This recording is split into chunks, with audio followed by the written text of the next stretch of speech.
Artemis 3, Starship will dock with Orion, but that hatch will never open for an astronaut to step through. This is not a technical failure. It is by design, deliberately so. The reason rests on a concept that sounds decidedly strange: negative x-axis acceleration.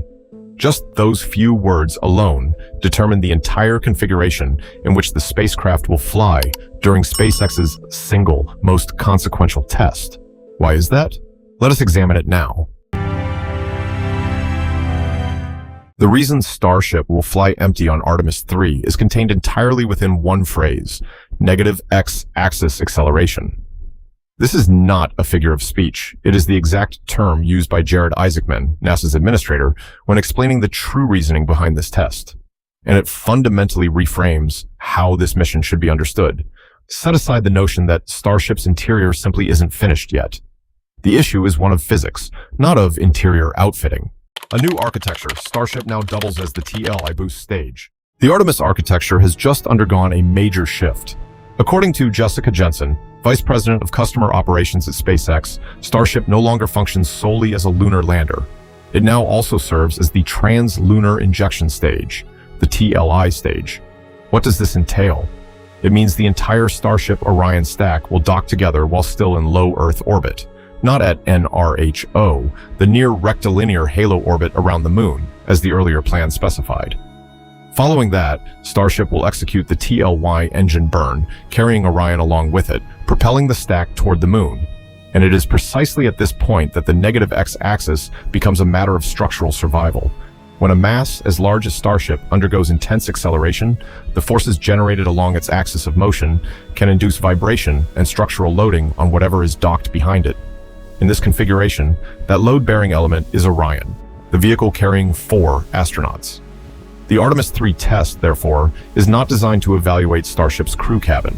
It is designed to determine whether the combined stack as a whole can withstand the very engine burn that will send it toward the Moon.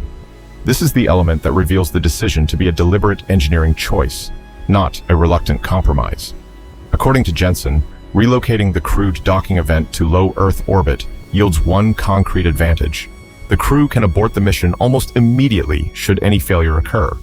By contrast, under the earlier NRHO-based plan, an abort could have taken several days to execute, making this a meaningful safety improvement. Beyond that, this more direct trajectory also reduces the number of refueling launches required. Although Jensen did not disclose the revised figure, an earlier estimate from NASA's Office of Inspector General placed the minimum requirement at 15 additional refueling launches for a complete landing mission. This is not a trivial detail. 15 refueling launches, merely as a precondition for a single landing to take place, is a figure no Apollo-era architecture ever had to contend with. Why NASA's confidence in SpaceX remains intact? This naturally raises the next question, one Isaacman himself addressed preemptively, before it could even be posed. If NASA already trusts SpaceX's crewed spaceflight capability, why does such a cautious test remain necessary? Isaacman's answer is unambiguous. He stated that SpaceX has repeatedly demonstrated many of these capabilities through the Crew Dragon program. In other words, NASA harbors no doubt about SpaceX's general competence in operating life support systems. What NASA requires instead is empirical data on the structural behavior of an entirely new launch assembly, one that has never been tested at this particular scale. Meanwhile, development of the actual flight-ready crew cabin continues in parallel. Jensen confirmed that the team at Starbase is currently building the first flight-certified HLS cabin. This distinction is essential. The Starship configuration flying Artemis 3 and the Starship HLS, intended for the actual Artemis 4 landing, represent two separate development tracks proceeding in parallel, not on a shared timeline. Now, let us turn to the other side of this competition, because the picture would be incomplete if examined from only one angle. If your assumption is that Starship alone bears schedule risk, consider the following. On May 28th, New Glenn, the rocket intended to launch Blue Origin's Blue Moon lander, suffered an explosion during a static fire test. The explosion inflicted serious damage on the launch pad. This is a confirmed event, not speculation, and it raises a direct question about Blue Origin's capacity to meet its launch schedule, both for Artemis 3 and for other test flights. John Kalouris, Senior Vice President of Lunar Permanence at Blue Origin, responded shortly afterward. He affirmed that production of the Mark II crew cabin remains on track. Their factory, in his words, is operating around the clock. There is another detail worth noting, one that receives comparatively little attention.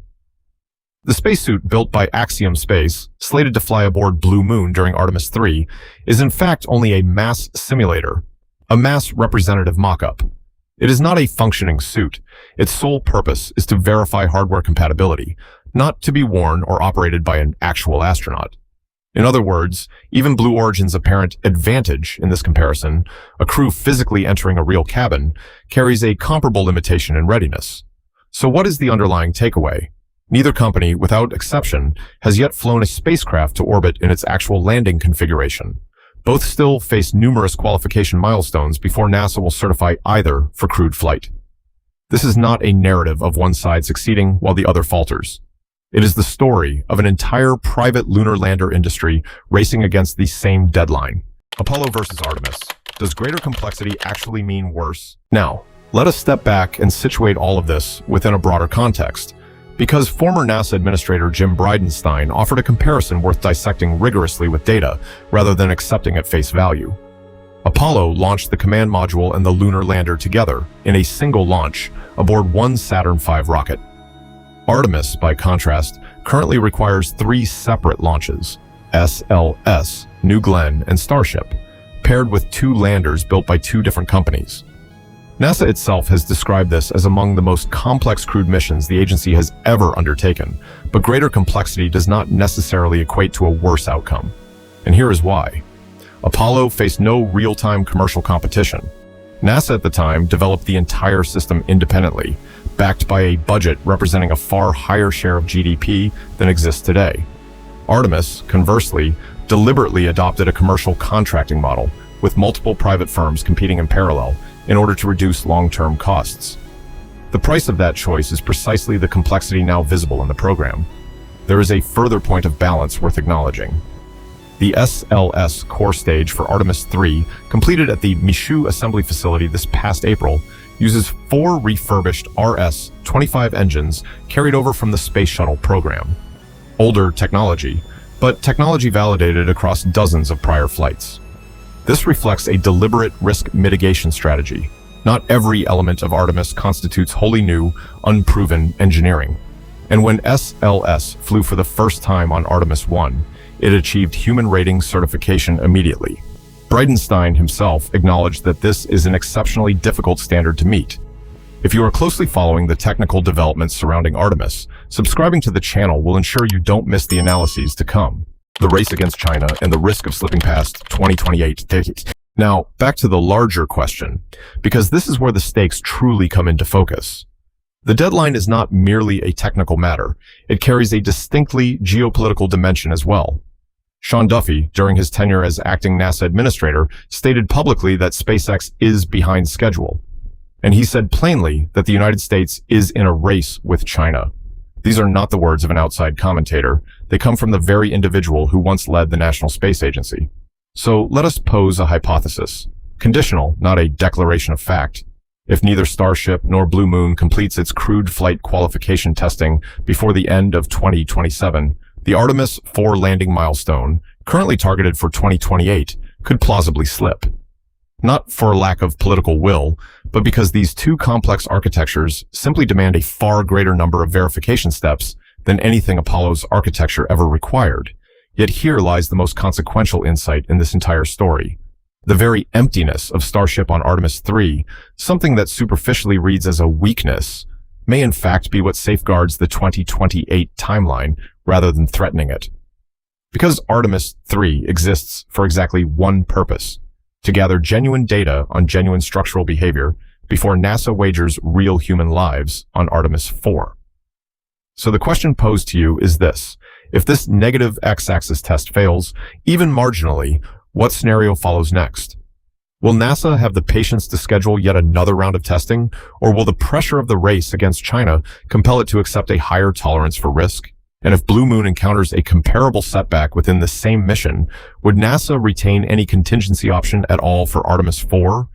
But before addressing those questions, there is one final detail you should know, It relates directly to the specific version of Starship that will fly on Artemis 3, and it is not the version you have seen test launched at Starbase. That is the entire body of data behind one small detail. Thank you for watching to the end. If this analysis was useful, please like, comment, share, and subscribe to the Space Brief. See further analyses on the end screen.